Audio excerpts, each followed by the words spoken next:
Welcome to the 2015 Fall FE Review Session for Engineering Economy.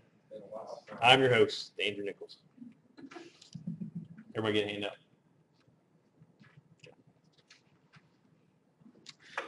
So the reference handbook has mostly tables and charts related to the P given A, all those factors that we're going to go through here in a few seconds.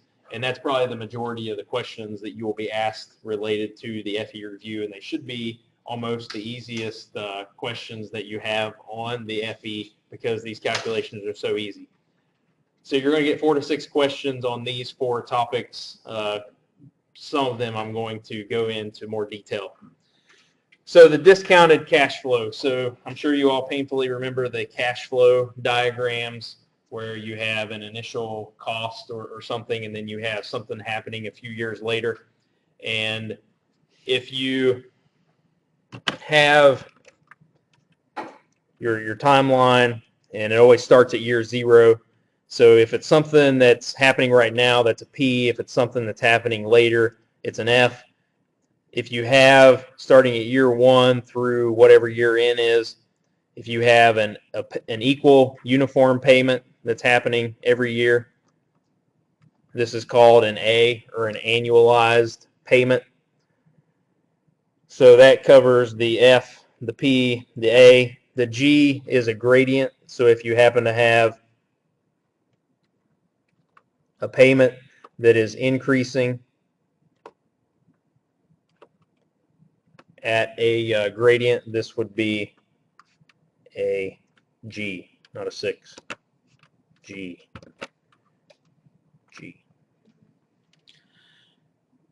So if we have cash flow diagrams like this, converting, so we can use these factors to convert the F and bring it back to year 0. We can bring the A back to year 0. So everything brought back to year 0 is a present worth. So this is year 0. If it's a future worth, it's whatever the last year is in the cash flow diagram, or an annual worth would be the equivalent spread out, an equivalent payment, equal payment spread out over the entire life of the cash flow diagram. So the symbols, you can look up these factors. So if we were trying to convert this F back to a P as is shown here, this table here is for converting. First one is 2F given a P, or 2P given an F. So in this case, if we're taking that F trying to convert it back to a P, this would be the row that we use. So this symbol here corresponds to a lookup table. So you'd be looking for the column P given F, whatever the interest rate that's given, and N corresponds to the year in which that F occurs, or how many years in between where the F is and where you're trying to get it converted back to a P. If you're using the formula, you're going to plug in the interest rate and the N, the number of years, and then that's going to directly give you the factor. So if you use this equation and look it up in the table, it should give you the exact same answer. The main time you need to use the formula is if you have an interest rate that you don't have a table for. So the FE book gives you factor tables starting at 0.5% all the way up to 18%. You don't get every one in between. It kind of jumps around. So if they give you 0.25% as an interest rate, then you're going to have to use the formula to do your calculation. They also give you these definitions, the nomenclature and definitions related to the cash flows on page 130. And then the one equation they give you is this non-annual compounding. So this is for calculating I sub E, which is the annual effective interest rate, which we'll go through an example of that here in a minute. So the tables, again, you have each column corresponds to what you're trying to do. Is it a P that you're converting to an F, or vice versa? So let's look at some calculations. So if we have a one-time amount of $500 is invested at an annual interest rate of 8%, compounded annually, find its future worth at the end of 30 years. So we're going to have a timeline, again, that starts at 0 and goes all the way to 30. So the 500, what year does that occur? 0. And it's being invested, so should it be an up arrow or a down arrow?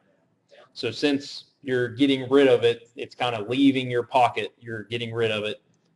So this would be a P equal to $500. So what are we trying to find?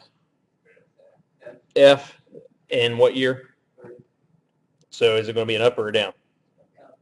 So assuming we withdraw it and take it out of the bank and put it back in our pocket, we're trying to solve for F. And we have an interest rate of 8%.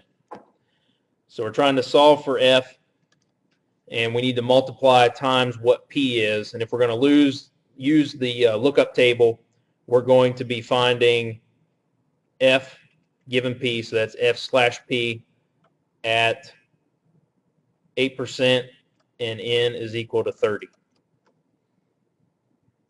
What are the odds that the previous slide is 8%? It is not. So we will then use the equation. So the equation is taking P and multiplying times 1 plus or minus.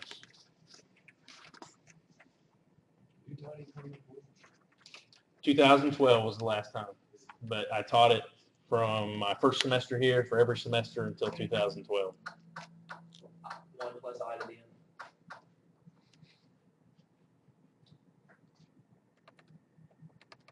So I needs to be in decimal format. So P in this case is 500.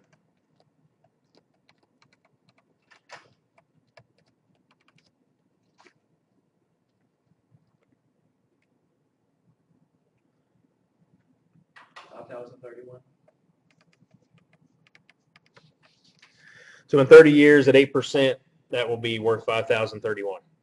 So whatever you calculated for this, if we had that lookup table at our disposal, that's the same thing that you would see in that lookup table for that value.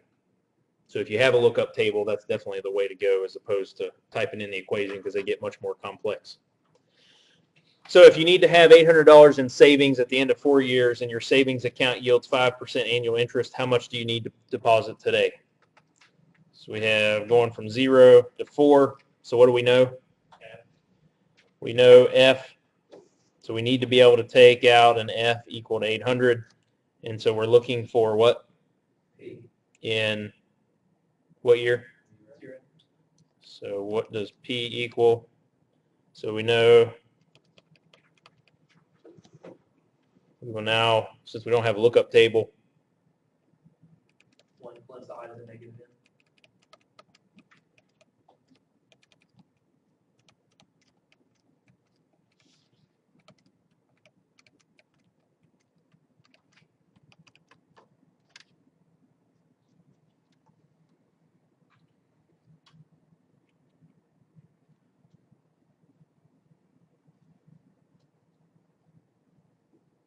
$658.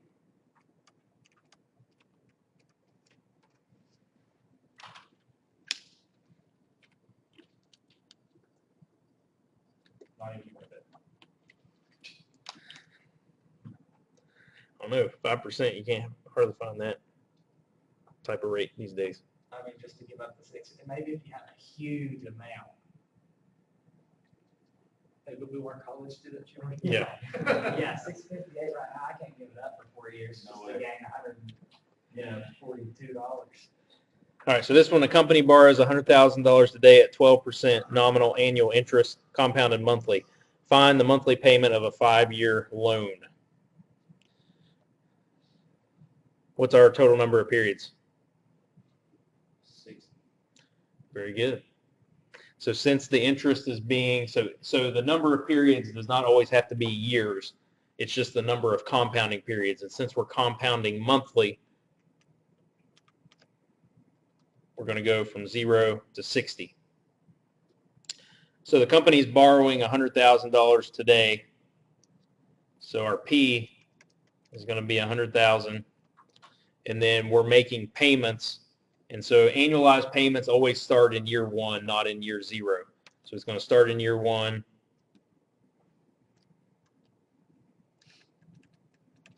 We're trying to find what is that payment.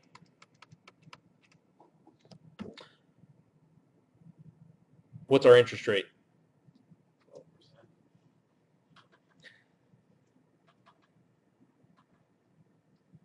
What I want, 1%. How'd you get that? 12% divided by 12 months. Right. So our 12% is an annual interest rate. We need our periods, our compounding periods, to correspond with our interest rate. So to go from an annual interest rate to a monthly interest rate, we're just going to divide that by 12. So that would be 1%. So the equation for this is a little more complicated. So to find A given P, so we're going to have A equals 100,000. I'm going to go ahead and plug the values in.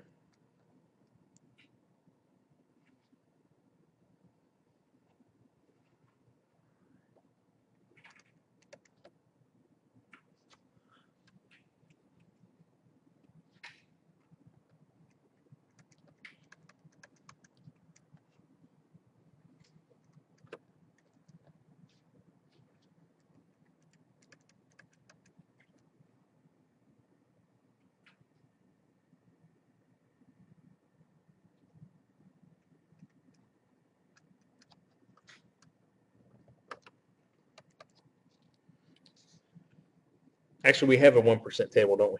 Yeah. That's nice.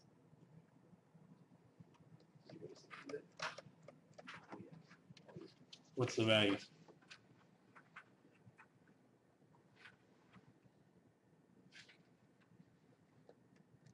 .0222.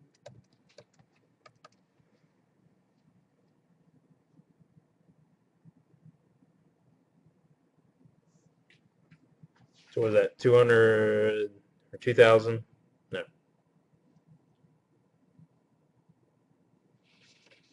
What's 100,000 times 0.0222? 2,220.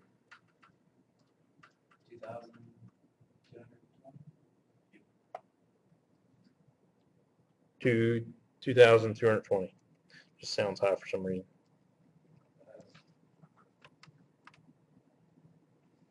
Better be making a lot of money off that investment. Questions on that one? Make sure I got the interest Not too rate bad. right. You're only paying back 133,000.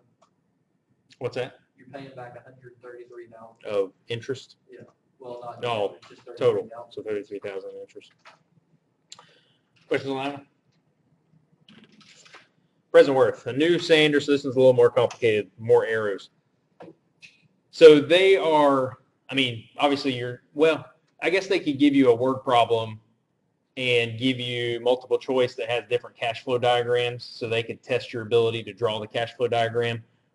More than likely, they'll give you a cash flow diagram and tell you to calculate the present worth, the future worth, or the annual worth. But I can guarantee you they're not going to give you a cash flow diagram as simple as this one. It'll probably be something a little closer to example 4. So a new sander costs $3,600 and has an annual maintenance cost of $400. The salvage value after 7 years is $600. Assuming an annual interest rate of 10%, what is the present worth? So we have 7 years.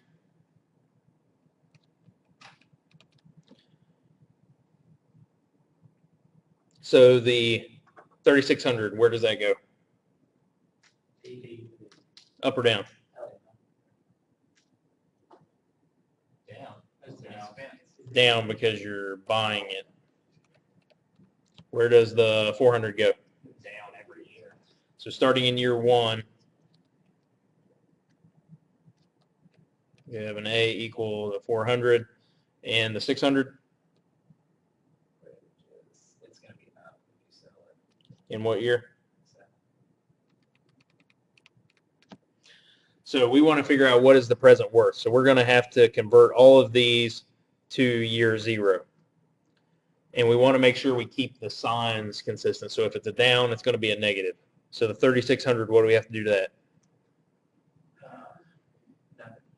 So nothing. So negative 3,600 minus the annualized, so 400. So we're looking for a P given an A. We don't have that table.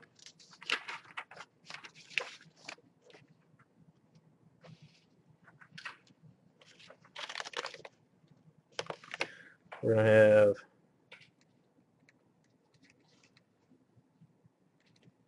what is N equal to? 8. Annual interest rate, 10%. No, what is N equal to for the annualized? Oh, 6.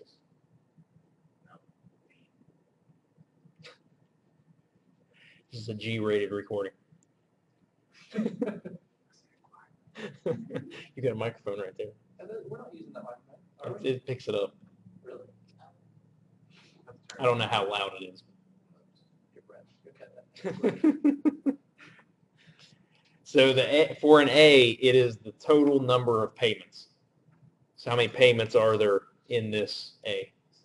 7. I never said that you were wrong. There was another wrong answer. I was looking for some confirmation. So to the 7th minus 1 divided by 0.1.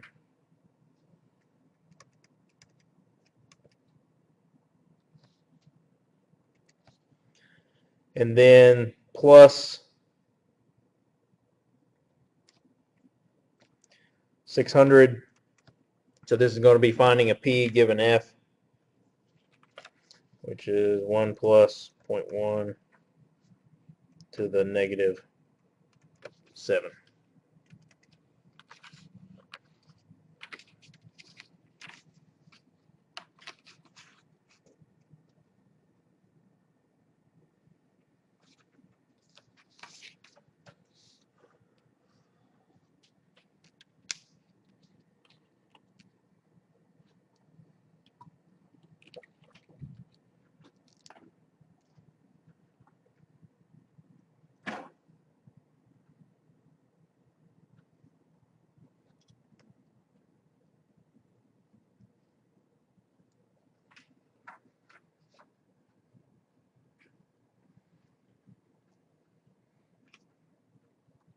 Negative 5240.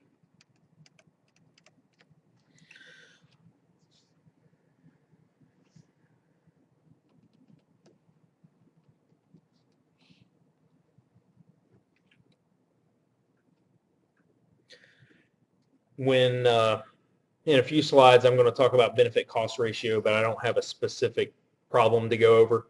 But if you were to calculate the benefit cost ratio of this problem, what would that calculation be?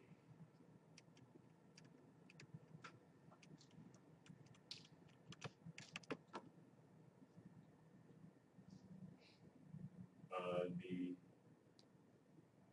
the negative 5240 divided by 3600. Nope. So what are the, just looking at the cash flow diagram, what is the benefit? 600. Do we have to do anything to it? Surely we have to project some sort of profit off of this thing. Well, so clearly the benefit cost ratio of this is going to be negative, right? Yeah. But if we're calculating it, I'm well, so then you might add in, if you were doing it as a job, you might have some positive income to offset it. But just to go over the basic benefit cost calculation, Brandon, did you get something different for the 5240? Okay. So the benefit, the point is, in order to calculate benefit cost ratio, all of the benefits and the costs have to be in the same year. So you would still need to convert everything back to year 0. On top, you would have the 600 times 1.1 times negative 7, whatever that gives you. And then on the bottom, we don't care about the sign. Benefit cost ratio can't be negative. So it would be 3,600 plus 400 times whatever was in, whatever that value is in the brackets. And then this would give you the benefit cost ratio. And you're looking for it to be greater than 1 in order for a project to be justified. But the point I wanted to make is that it wouldn't just be 600 divided by 3,600 plus 400. You have to include those factors to move those back to typically your 0 in the present worth is the easiest place to convert it to.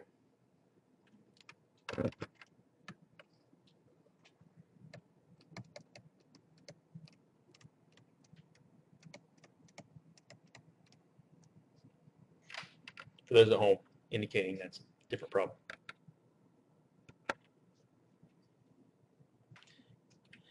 All right, effective interest rate. The annual nominal interest rate on the unpaid portion of a contract is 17%. Find the effective annual interest rate if the interest is compounded quarterly.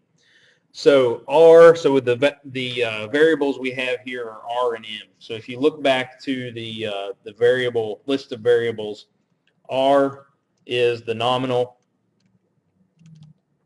annual interest rate.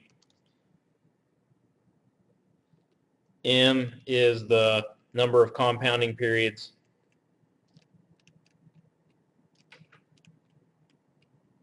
And then we're trying to solve for I sub E.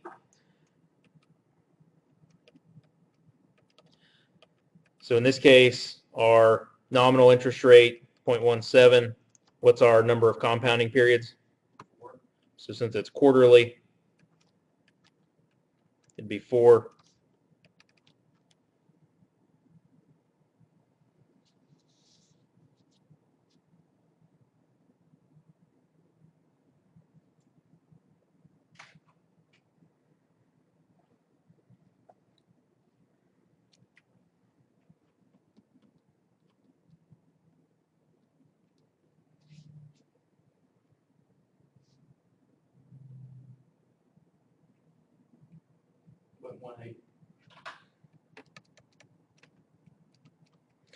Which is 18%. So why didn't we do this calculation for the this problem? Why didn't we calculate an effective?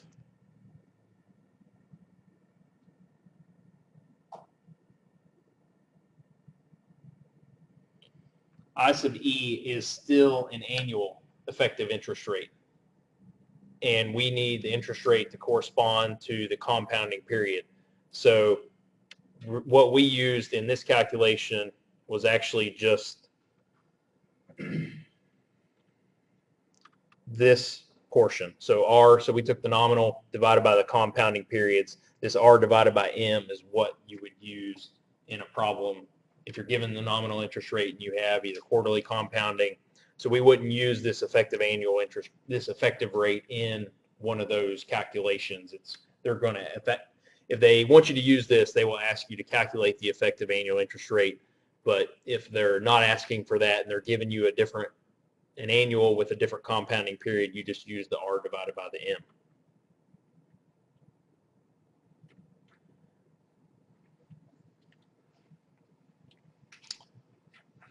Why did my writing disappear?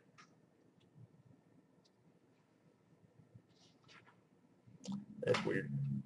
Actually, there it is. That's useful.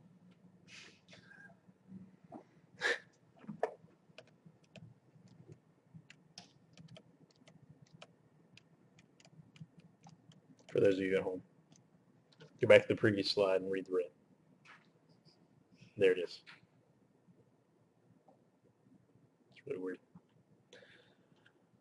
All right, so it talks about break-even analysis, and it gives you, this is what it gives you in the FE review manual. It gives you a verbal description of break-even analysis. I'm not really sure what value this is because they don't, or what value this is to you during the exam. In engineering econ, you probably went over a couple of different types of break-even analysis at the beginning of the semester, not before you get into the present worst and all the cash flow diagrams. There was a plot that should have looked something like this, where you have total cost, and this is from a manufacturing standpoint. So if you have a total cost to manufacture some sprockets or widgets or something, you have the fixed cost of doing that. So that might be, when I taught engineering econ, I always used the example of selling hot dogs out of a hot dog stand. So your fixed cost, if you would be purchasing your stand and your fryer or however your grill, however you're cooking them, and then the difference here would be the variable cost. So that would be dependent on the number of hot dogs that you're selling. So it's kind of your material, your buns and sauce and things like that. So the total cost to operate your business is going to be this line. Is that a funny example? So, ice cream. How about ice cream? Is that better? So you have your freezers, and your variable cost would be the milk and whatever you're making your ice cream with. And you've got your total cost here. But then if you're selling, you're going to, as you sell, you're going to have a profit curve that looks like, no, you're going to have a income curve that looks something like that. And so this point right here would be a break-even point. So that's when your revenue, that's probably the better word to use, not income, revenue. So as long as your revenue is above your total cost, so this is going to be your profitable area. But then when you get out here, that's another break-even point to where because your costs keep going up, but the revenue actually starts going down because of the price-demand relationship. But anyway, this from a break-even point standpoint, these would be break-even points. Did you guys go through that in engineering econ? It's been a little while. Any of you have me for econ? I had Pearson. And I took it. Okay, 2012, that would have been 4 years ago. Okay. I took it like 5 semesters ago. I'm sure Dr. Pearson went through this, but it's early in the semester. I'm sure he still went through it because when I started teaching, I took his notes. The other type of break-even analysis is the payback period. And so if you have a set of, in a cash flow standpoint, a number of things that are happening, your payback period, you're basically solving for N. So the payback period would be the number of years in that cash flow diagram to where the costs would start exceeding the expenses. So in this case, you probably have a really large P, and so you have some sort of income that's occurring. So at what point will that income allow you to break even in the project? Again, that's a pretty complex calculation for them to have you go through, and so I would think this would be more of a conceptual question if they asked you one. So this is the slide on the benefit cost analysis. I already mentioned that. So the benefit cost, the one I just showed you, was looking for the benefit divided by the cost being greater than 1. If you do the benefit minus the cost, then you're just looking for the benefits to exceed, and so the decision point is if it's greater than 0. So in that case, you can have a negative value if your costs end up being higher. But the key here is making sure that you convert them all to the same time period, year 0, or if it's a future worth, all to the final year in the cash flow diagram, or an annual worth. Life cycle cost analysis, again, they give you this description of inflation, and they give you an equation for calculating an interest rate that's been adjusted for inflation. And the F here is the inflation rate. So you can use that equation, and I'm sure you can figure it out during the exam if they ask you for it, but you're basically just calculating a different. Once you calculate this D, that would become the interest rate that you use in the previous calculations, the cash flow calculations. Also part of life cycle cost analysis is depreciation. So this is something that you should have gone over in 221. So we have 3 types of depreciation: straight line depreciation, which if you have the number of years and the value of the item. So if it's a computer, a car, a piece of machinery, those are going to depreciate over time, and this is just from a tax standpoint. So the straight line depreciation, you're going to use this equation to calculate a uniform amount that depreciates every year. And so you're going to start off at whatever its initial worth was, and then by the time you fully depreciate it, you're going to be down to zero at the end. So it looks like a straight line. The other one that declining value might be, declining balance might be one that you talked about in class, but they don't cover it on the exam, on the FE exam. The other one is the MACRS, the Modified Accelerated Cost Recovery System, which is what this table corresponds to. So you're going to be given in the problem enough information to determine what's the recovery period, and so you're only given a table for 3, 5, 7, and 10 years. And this, each row corresponds to the amount that's going to be depreciated for that particular year. So you can see most of these, the first 2 years is when the majority of the value of the machinery or whatever is getting depreciated. And then it kind of tails off as you go along. But if you sum each of these columns, what do they equal? So the sum of each of these columns is going to be 100, which means using this particular depreciation method, by the time you get to the last year in each of these, then you've fully depreciated the value. So if you had a computer that was in a three-year recovery period, basically after 4 years, this is saying that it's not going to be worth anything, which is about the case. I mean, a computer that's 4 years old is pretty much worth nothing. Whereas maybe a vehicle might be a 7-year recovery period or even a 10-year recovery period if it's a company vehicle. So this only applies to businesses, not to individuals. So let's look at these calculations. An asset is purchased for $100,000. The estimated life is 7 years, and the salvage value is $15,000. Assuming the item is depreciated via straight line method, find the book value of the asset at the end of 3 years. Okay, so this is a straight line. So looking back at the variables, which I don't include. Yes, so these variables still correspond to the earlier slide. So C, we're looking for D sub J. So this is the depreciation in each year. And it's, again, uniform across all 7 years that we're looking at. So D sub J is equal to C minus S sub N over N. C is the cost, the original cost of the asset, which in this case is $100,000. The salvage in this case is $15,000, and then we're dividing by 7 to get our annual depreciation amount. So what's 85,000 divided by 7? Not a nice number for some reason. 12,143. So at the end of 7 years, this is not going to depreciate down to 0.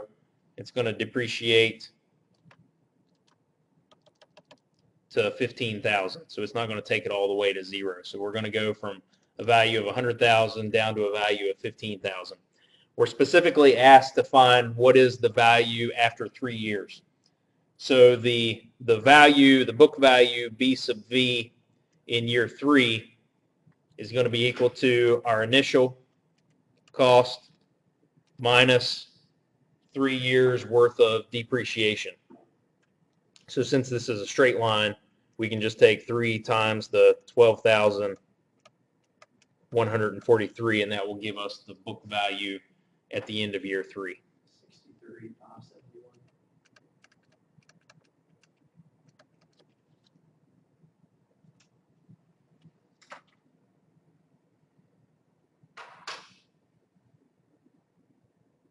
Right, clear? I got that written down. Good. This one, the same asset, 100,000, but it has a useful life of 10 years. Salvage value at the end of 10 years is estimated to be 10,000. Using the MACRS, find the book value of the asset at the end of year 3. So here it's a little bit more, well, you can set up a table if you want to. I think we can figure it out without the table. But the book value in year 3, so we still have the 100,000, and the total amount that will be depreciated by year 3 is equal to what? So if we go back to our table and look at the column corresponding to the 10-year recovery period,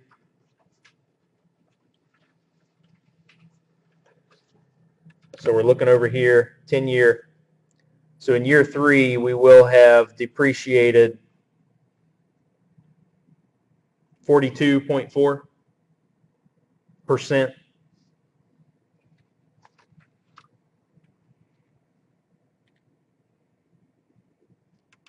So we would have 10 plus 18 plus 14.4.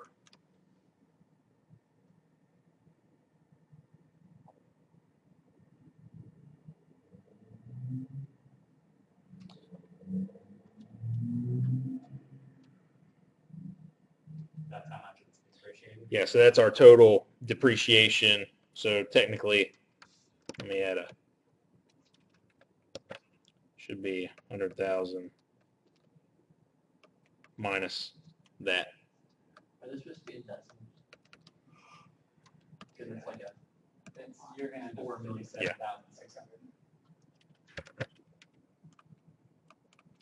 How's that?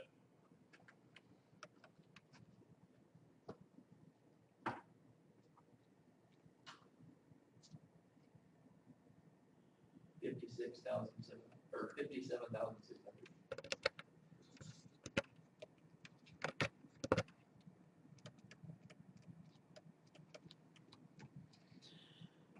So notice this one is depreciating faster compared to the previous example.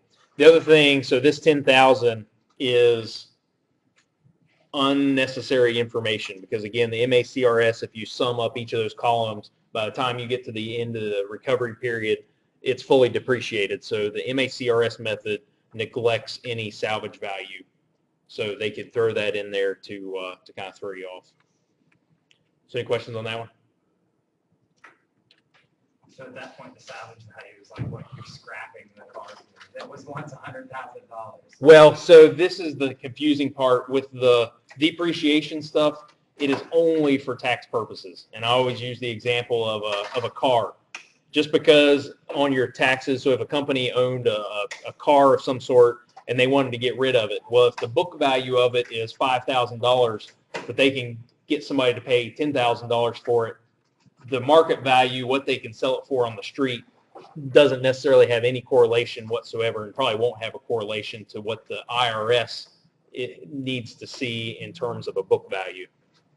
So the last category is this uncertainty. Again, I have no idea what they're looking for, what types of question they could ask you, but they do give you this write-up on risk. So I guess maybe you can read what risk is as it relates to engineering econ and apply that to a problem somehow. But you're on your own from there. So this concludes the engineering economy review session for fall 2015. Have a good night and drive safely. It's been real.